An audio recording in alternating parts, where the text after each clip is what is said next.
রিক্সাওয়ালা, শ্রমিক, রাজমিস্ত্রি আরো অনেক পেশার মানুষ দিন রাত খাটুনি করে এবং হাড় ভাঙা পরিশ্রম করে, তারপরেও কিন্তু তারা গরিব।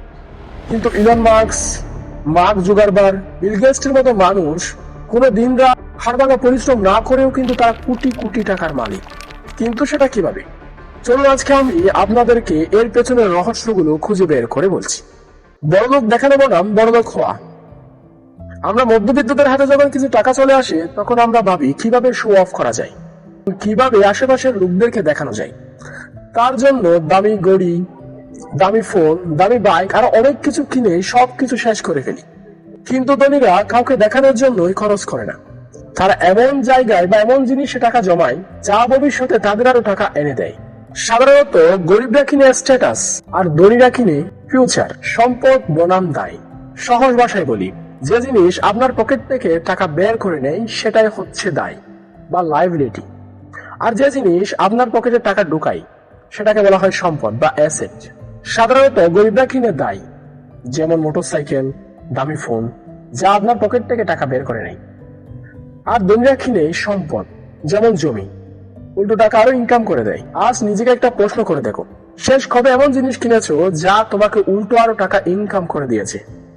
আয়ের উৎস। আচ্ছা, আপনার ইনকামের সোর্স কয়টা? হয়তো একটা, মানে মাস শেষে চাকরির বেতনের টাকাটাই হচ্ছে আপনার শুধু ইনকামের সোর্স, দ্বিতীয় কোনো ইনকামের সোর্স নেই, বা আপনি তৈরি করেননি, বা আপনার এই সব ঝামেলা মনে হয়। কিন্তু ধনীরা কখনোই এক গাঁটের জল খায় না।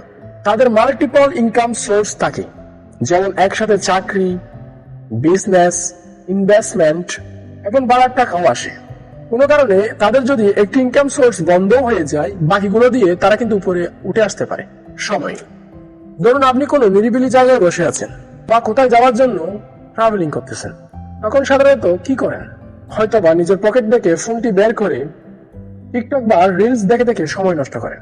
আর অন্যদিকে বিল গেটসের মতো মানুষ বছরে 50টি বই পড়ে শেষ করেন। আর ওয়ারেন বাফেট দিনের 80% সময় শুধুই পড়তেন, কারণ তারা জানতেন আপনার পকেটের সাইজ তখনই বড় হবে যখন আপনার ব্রেনের সাইজটা বড় হবে।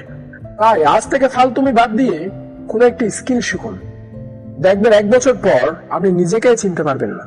অজুহাত বনাম অ্যাকশন। গরিবরা বলে, আমার কপাল খারাপ, আমার বাপের টাকা নেই, দেশে চাকরির সুযোগ নেই।